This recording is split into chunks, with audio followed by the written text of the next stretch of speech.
Le secret du grand mur. Chapitre 10. Fhélie avait longuement parlé à Thomas du château de Sousigno. Elle lui avait dit les vieilles tours en ruine gardiennes des marais mauves face à l'océan. Elle lui avait confié ses rencontres dans la cour intérieure, les pages gentils, les dames d'atour, les dangereux normands et l'intendant traite à sa maîtresse, qui devait présentement moisir au plus profond d'une oubliette. « Si tu as envie, Thomas, je te le ferai visiter. » À sa grande surprise, Thomas n'avait pas dit non.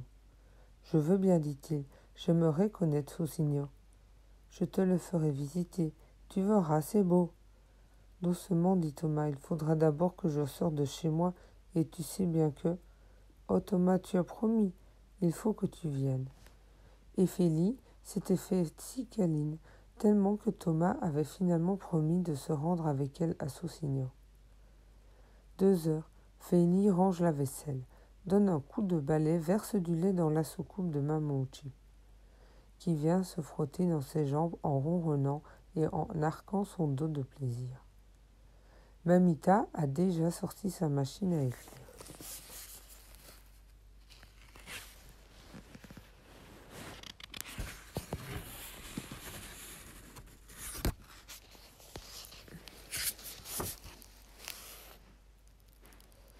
Fhélie gagne l'apprenti où elle gare son vieux vélo. Il est crotté comme un chien de chasse et le patin du frein frotte en permanence sur la roue avant. Cela ne fait rien, il marche. D'ailleurs, Fhélie ne va pas loin. Thomas lui a dit de l'attendre au carrefour de la route de Sarzeau et du chemin de Sousigno. « Je serai là à 2h30, a-t-il dit.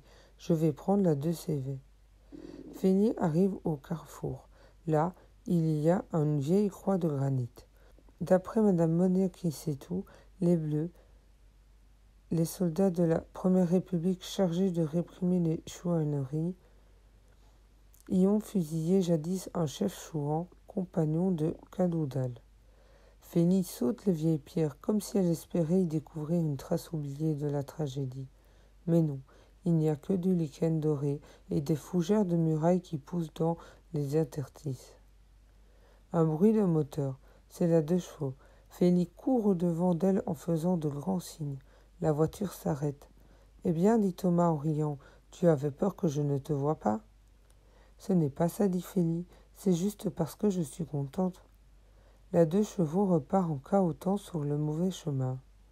Thomas conduit doucement. On a le temps d'admirer le paysage. Fhélie a envie de rire, de chanter. Thomas a l'air également d'excellente humeur. Il est très élégant, constate Fhélie. Il a une chemise de sport en laine grecque, un gros pull bleu pâle, une veste de daim. Fhélie se sent très fière d'être aux côtés d'un tel chauffeur. Ralentis, dit-elle, ferme les yeux. Ah non, dit Thomas en riant, je ne tiens pas à aller dans le fossé. C'est vrai, j'oubliais que tu conduisais. Alors, ouvre-les tout grand au contraire. On va voir le château au prochain tournant. Effectivement, le château apparaît dans toute sa magnificence. Il se détache en relief dans ce paysage plat, dominant de sa masse la nappe mauve des marais et l'immensité de l'océan. « C'est beau, hein, dit Fhélie. Il faudrait que Thomas soit de bien mauvaise foi pour oser prétendre le contraire. Tu vas arrêter devant la petite maison blanche à côté du figuier.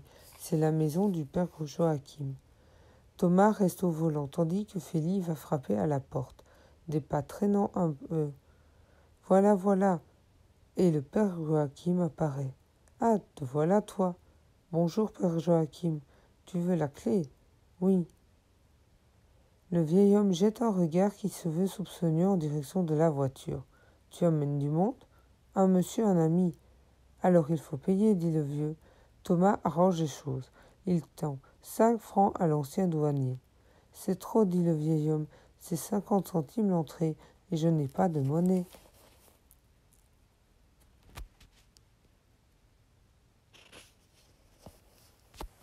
Gardez tout, dit Thomas.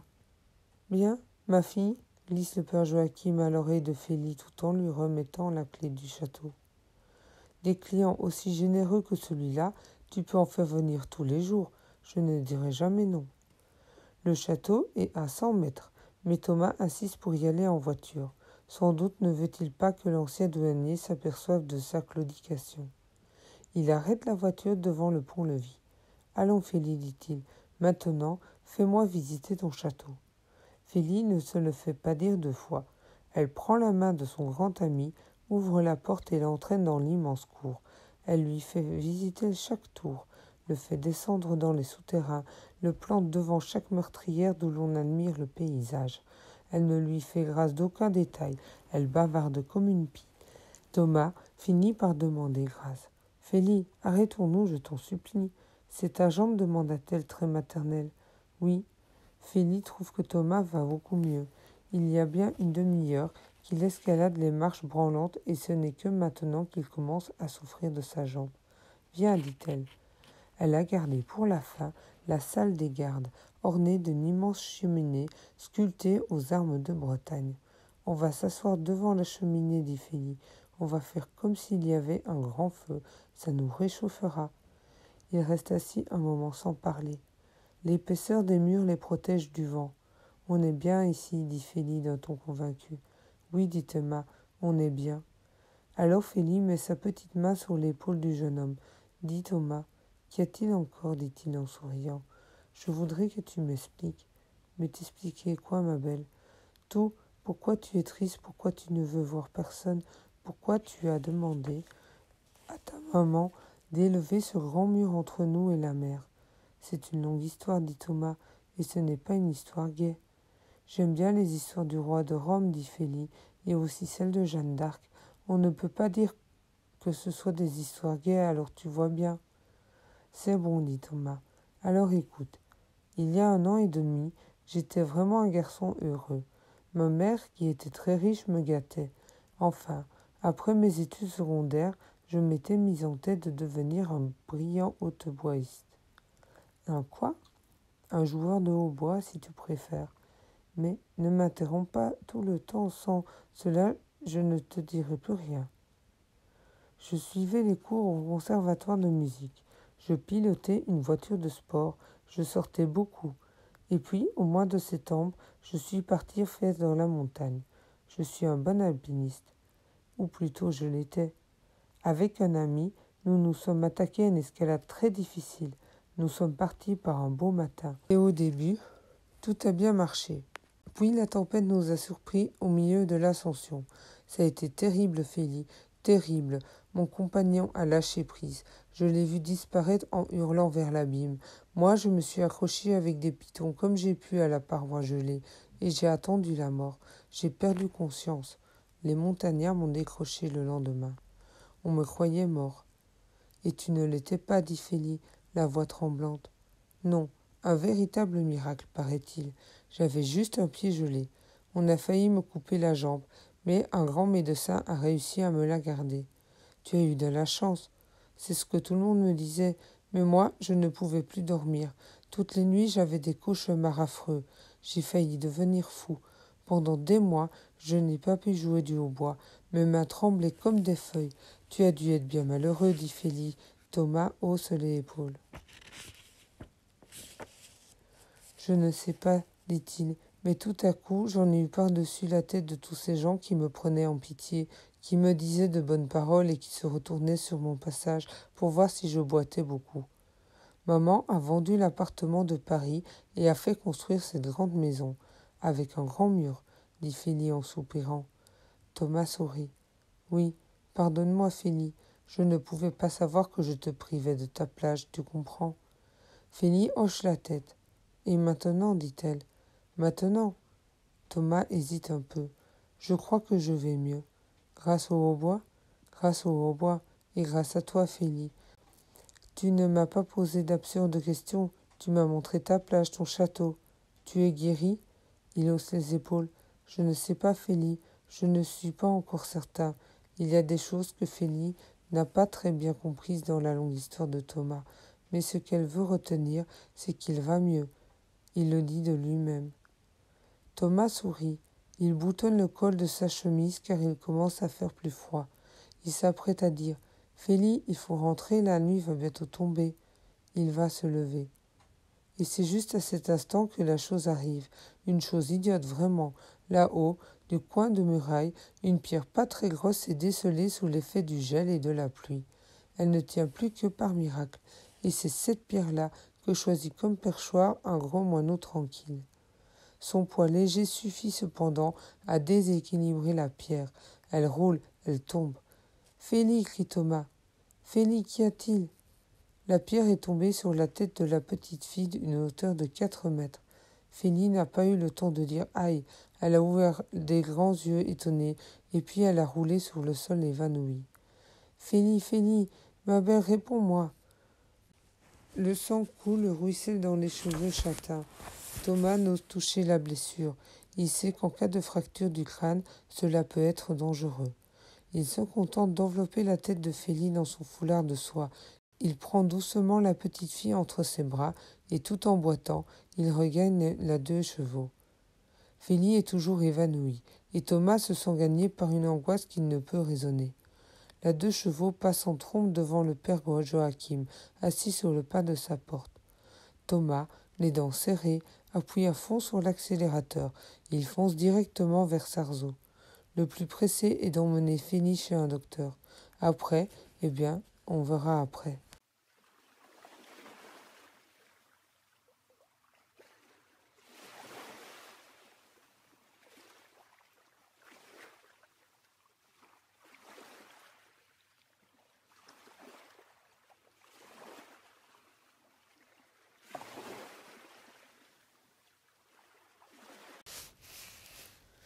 Chapitre 11. Heureusement que le docteur Narnov était chez lui lorsque Thomas est arrivé, portant dans ses bras Félix toujours inanimé. Le docteur ne s'est pas perdu en vaines explications. Il a examiné soigneusement le crâne de Félix, l'a palpé, radiographié. Alors, docteur? Alors, eh bien, monsieur, je peux encore rien dire de définitif. Ce n'est peut-être qu'un simple bobo. C'est peut-être une fracture du crâne. Dans le doute, je vais l'emmener d'urgence à une clinique de Vannes. Le docteur Narnov se tait un instant. Visiblement, il se demande qui peut être cet homme dont la mère de Félix ne lui a jamais parlé. Est-ce un ami? Un parent? Thomas comprend son hésitation. Il se présente. Thomas Arnald Desjeux, dit-il. Je suis le voisin de cette petite fille. Le docteur Narnov est trop bien élevé pour manifester son étonnement. D'ailleurs, le temps presse. Voulez-vous avoir l'amabilité de prévenir sa mère? Thomas fait oui de la tête. Le docteur enchaîne. Rassurez-la, évidemment. De toute façon, je crois que les jours de Félix ne sont pas en danger. Dites-lui que je l'ai emmené à la clinique du docteur Maheu, à Vannes. Puis-je à part cela vous être utile, dit Thomas. Oui, vous pourriez ramener madame Cernac. C'est le nom de la mère de cette petite, chez moi. Ma femme et elle sont amies. Ainsi, elle se sentirait moins désemparée et je pourrais lui téléphoner aussitôt que je serai fixé sur la gravité de la blessure. Comptez sur moi, dit Thomas. Vite, il retourne vers la 2 chevaux, dont il n'a même pas arrêté le moteur. Il court presque malgré sa mauvaise jambe. Il ne pense plus à elle, ni à sa dépression, ni même à sa solitude qui, désormais, va se trouver détruite. Une seule chose a de l'importance, Félix. Il faut que Félix guérisse au plus vite. C'est de ma faute, se répéta-t-il tout en conduisant. C'est de ma faute. Bien sûr, ce n'était pas vrai. Thomas ne pouvait pas savoir qu'une petite pierre se détacherait des murailles et viendrait tomber sur la tête de Félix. Mais pourtant il se sent coupable. Nez et sourcils froncés, comme une écolière, studieuse, Mamita relit ce qu'elle vient d'écrire. Il faut qu'elle fasse très attention, car elle a tendance à faire parfois des fautes d'orthographe. Ce sont des choses qui arrivent, même aux grandes personnes. Elle a travaillé depuis 2 heures sans lever les yeux. Quelle heure est-il? Mon Dieu, 5 heures déjà, et Félix qui n'est pas rentré. Où peut-elle être? Cette petite est un véritable lutin, aussi preste, aussi vagabond, aussi insaisissable. C'est à ce moment que la 2 chevaux s'arrête devant Timangos. Madame, vous êtes la maman de Félix? Et Mamita comprend tout. Il est arrivé quelque chose à sa petite fille, quelque chose de grave. Elle balbutie. Félix, il secoue la tête. Rassurez-vous, madame, ce n'est qu'un léger accident. Je vais. Mais Mamita l'interrompt. Oh, s'il vous plaît, où est-elle? Je veux la voir. Vous la verrez, madame, soyez sans crainte. Le docteur Sarzeau m'a demandé de venir vous chercher. Il m'a recommandé de bien vous préciser que l'état de Félix n'est pas inquiétant. À peine une petite coupure à la tête. Non, vraiment rien d'alarmant. Le jeune homme balbutie maladroitement des paroles qui se veulent rassurantes, mais Mamita ne l'écoute pas. Elle passe machinalement son manteau, enfile des bottillons et faut faire vite. Sa petite fille a mal. Vite, s'il vous plaît, vite. Thomas démarre aussitôt. Discrètement, il regarde le visage de Mamita. Il voudrait pouvoir la consoler, la rassurer. Il n'ose pas. Il y a trop de choses à expliquer, trop de choses qui pour l'instant n'ont aucune importance. Ce qui compte, c'est Félix. Félix évanoui, Félix blessé. Thomas se tait donc et se contente de pousser la pauvre deux chevaux au maximum de sa vitesse. Bientôt, le clocher Sarzeau apparaît au milieu des chaînes dépouillées. 2 minutes après, la voiture s'arrête devant la maison du docteur. Madame Narnoff se précipite vers Mamita. Armel, dit-elle, ne craignez rien. Mon mari vient de téléphoner. Elle a subi un assez gros choc et le chirurgien préfère la garder 48 heures en observation. Mais il affirme qu'elle n'a rien de cassé et que dans 3 jours, elle trottera comme un petit lapin. Thomas se sent tout à coup envahi par une joie toute neuve. Il y avait des siècles qu'il ne s'était pas senti aussi heureux. Il y a une envie folle de rire, de courir, de chanter. Félix est sauvé, pensa-t-il, et moi je crois que je suis guéri. Madame Arnaldejo a lu 10 pages d'un roman anglais.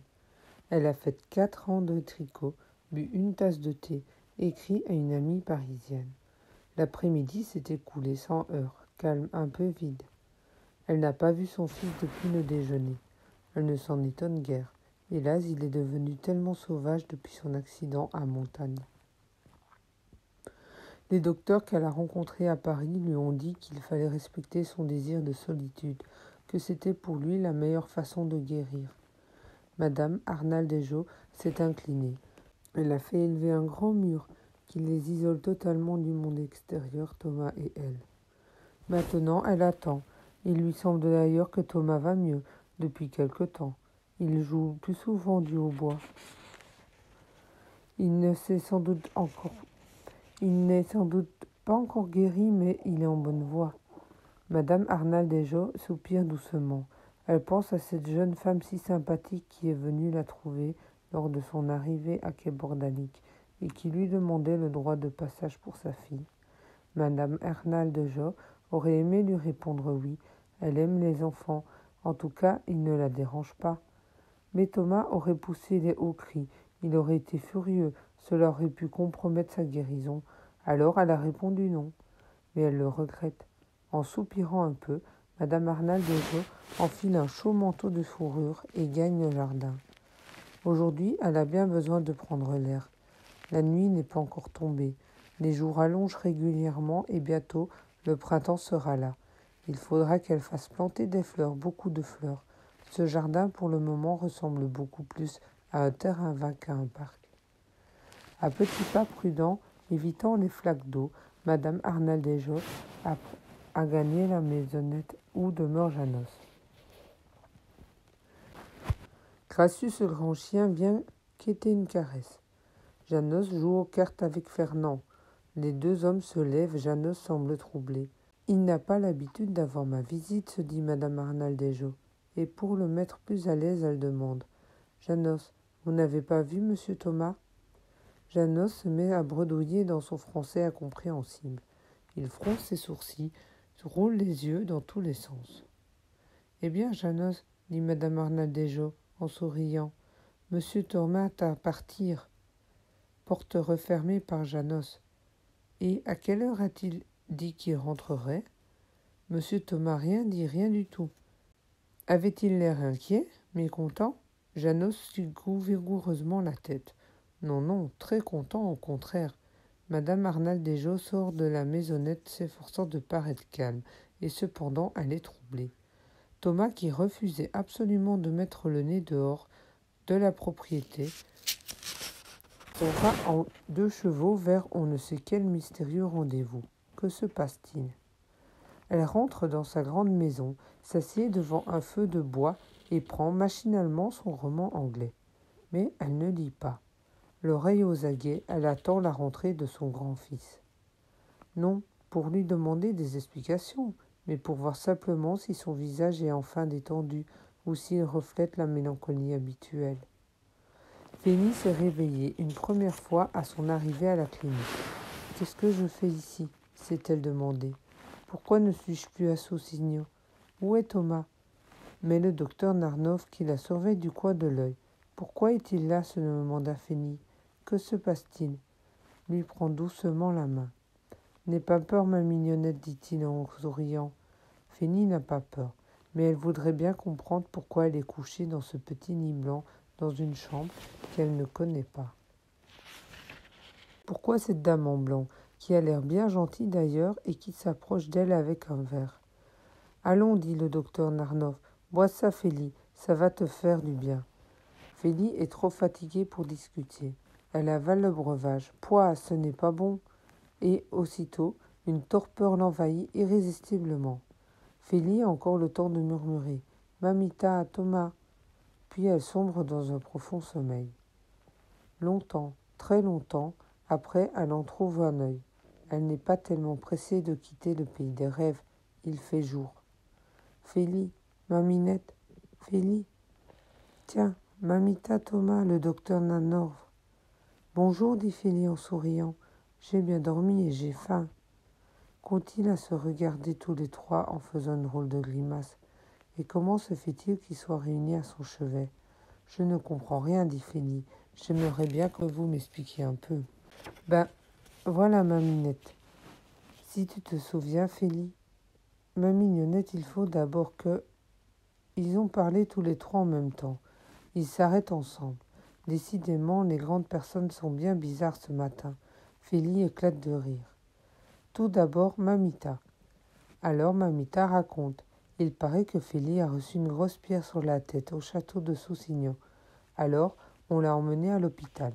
Thomas a été prévenir Mamita pendant que le docteur Narnov emmenait Félie.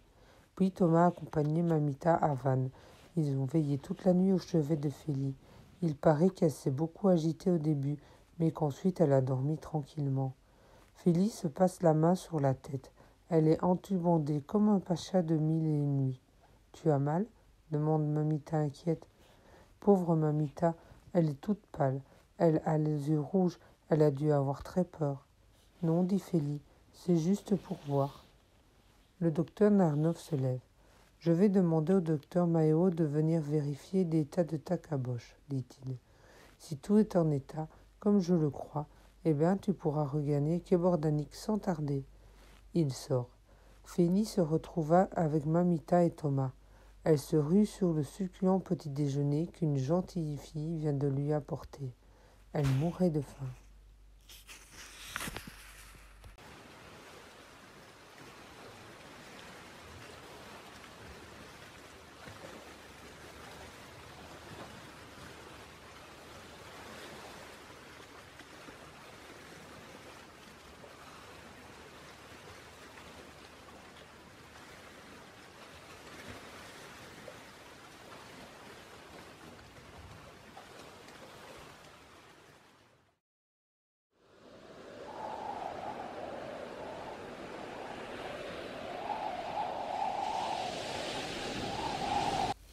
Chapitre 12. Pieds nus, les cheveux ébouriffés, Félie se bat contre le bouton de nacre qui ferme sa jolie robe blanche en broderie anglaise, ou plutôt qui devrait la fermer. « Mamita, dit Félie en ouvrant la porte, « Mamita, viens m'aider, je n'arrive pas à boutonner ma robe. » Un vague murmure lui parvient de l'autre côté du couloir. « Oh, s'il te plaît, Mamita, viens m'aider, sinon nous serons en retard. » À nouveau un murmure confus. Félie se décide à passer de l'autre côté. Mamita, des épingles à cheveux dans la bouche, est en train de se coiffer. Félie piaffe d'impatience. Enfin Mamita peut parler. Une seconde, Minette, je finis de me coiffer et je suis à toi. D'ailleurs, Il n'est que 10h30 et les réjouissances ne commencent qu'à 11h. Mais tu sais bien que Bonnet qui sont toujours en avance. Enfin, ça y est, le bouton de nacre est à sa place dans la boutonnière. Les cheveux de Félix lissent à la brosse, cachant presque entièrement la cicatrice de son crâne. Ses souliers vernis reluisent, ses chaussettes blanches sont bien tirées. Que font Vonique et Sozik? Gémit Félix. Ils sont toujours en retard. Décidément, Félix est bien illogique ce matin. Il faut dire à sa décharge que ce n'est pas un matin comme les autres. Ah non alors. Aujourd'hui, c'est un très grand jour. Coucou, nous voilà. Cette fois, c'est eux. Vonique a mis son beau costume gris et Sozik sa jolie robe bleue. Quant à Madame Boniek, elle est magnifique dans son costume de bretonne. Grande coiffe en auréole, châle noir, tablier grenat, merveilleusement brodé. On s'embrasse, tout le monde crie et rit en même temps. Bihan aboie, tourne après sa queue. Mamouchi, effrayé, se réfugie miaulant sur l'épaule de Félix. Mamouchi, effrayé, se réfugie en miaulant sur l'épaule de Félix. C'est un vacarme épouvantable. Il y a de l'ambiance, dit Mamita qui fait son apparition. Un murmure flatteur accueille son entrée.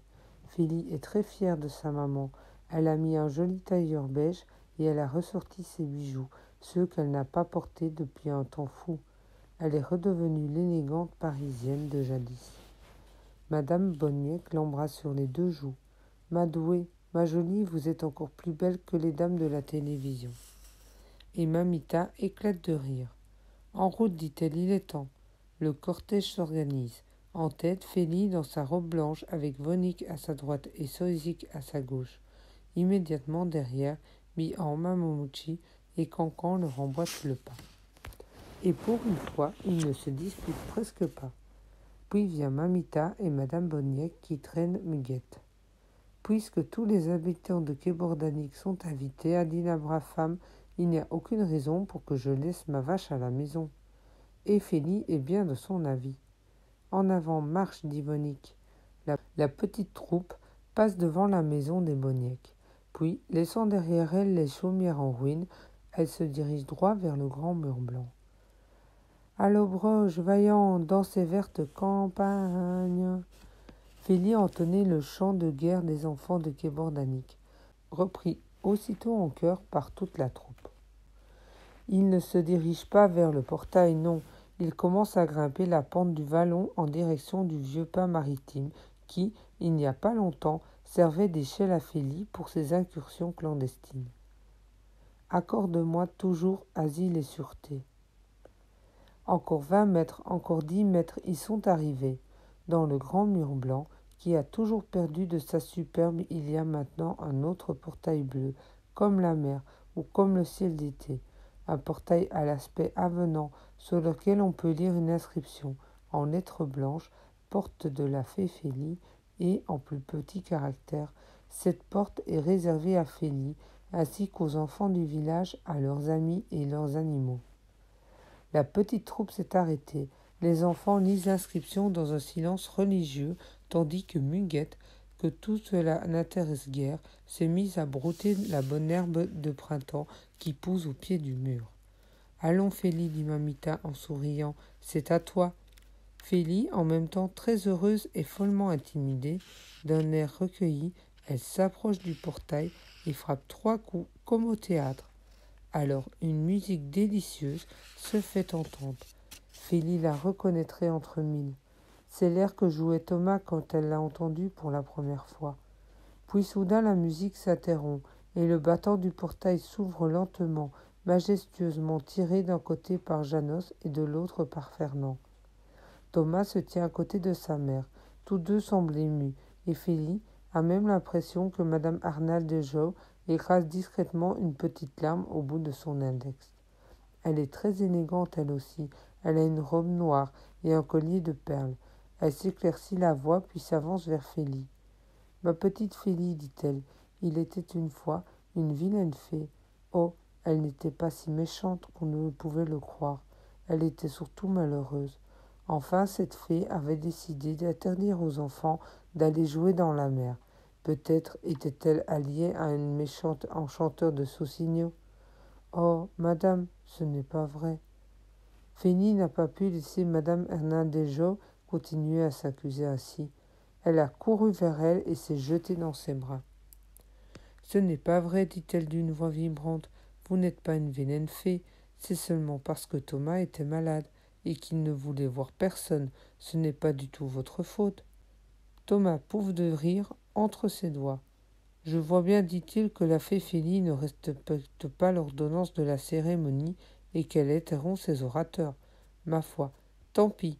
Au nom de la propriétaire et en vertu des pouvoirs qui me sont conférés, je donne à Madame Félicité Cernac, dit Fénie, à tous ses amis, à toutes ses bêtes, le droit de passage sur les terres du Vallon et le libre accès à la plage. Il fait semblant de ployer les genoux et il remet à Félie 2 clés, une pour cette porte-ci et l'autre pour la porte de la plage. Félie prend les clés. Elle tâche d'être grave, mais elle ne peut pas se contenir plus longtemps et elle saute au cou de Thomas. « Oh, Thomas, lui glisse-t-elle à l'oreille, je suis si contente. Contente de pouvoir aller à ma plage, bien sûr, mais surtout parce que tu es guéri. » Durant cette scène, les spectateurs réagissent différemment. Tandis que Janos reste figé dans un impeccable garde-à-vous, Mamita et Madame Bonnec se sont rapprochées de Madame Arnaldejo. Vonik et Soizik ouvrent des yeux tout ronds, contemplant cette prairie où ils n'espéraient plus mettre les pieds. Muguette continue à brouter. Bian fait ami-ami avec Ratius. Cancan cherche partout une mare qu'il ne trouve pas et Mama Oui se fait les griffes sur un arbuste. C'est alors que Fernand annonce d'une voix très stylée, mais on dirait qu'il rit dans sa moustache. Des rafraîchissements attendent la fée Félie ainsi que ses invités.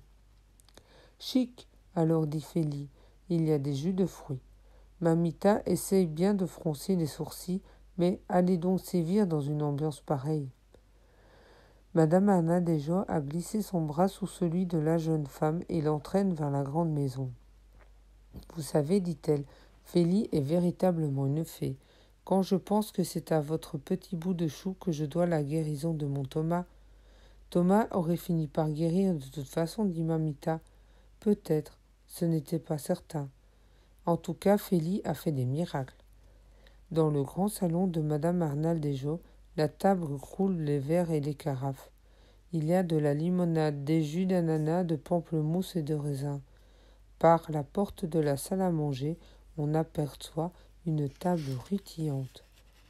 Tous les habitants de Quai Bordanique sont conviés à déjeuner, et Vonik, qui a tendance à être un peu gourmand, a rêvé toute la nuit de pourlardes rôties et de crème chantilly. Mamita aide Madame Arnaldejo à faire la service. Mais tout à coup, elle s'étonne. « Mon Dieu, où est Félie ?»« Moi, je le sais, dit Thomas. Rassurez-vous, elle va revenir. » Félie n'est pas bien loin, en effet. Elle a profité de l'animation générale, et vite elle a couru vers la porte verte, celle qui mène à la mer.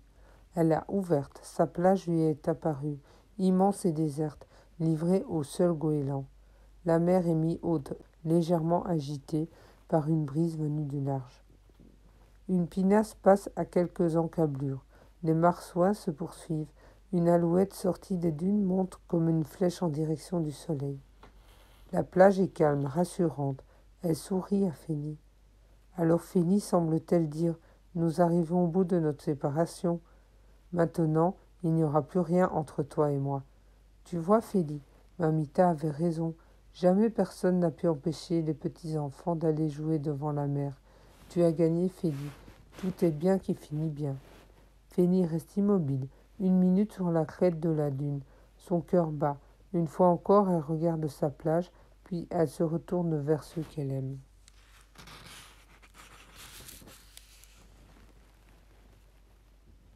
Ce livre, Le secret du grand mur, de Yvonne Maufray, illustré par M. Berthomeyeru, est le 100e de la série Dauphine. Imprimé en novembre 1964 à Paris.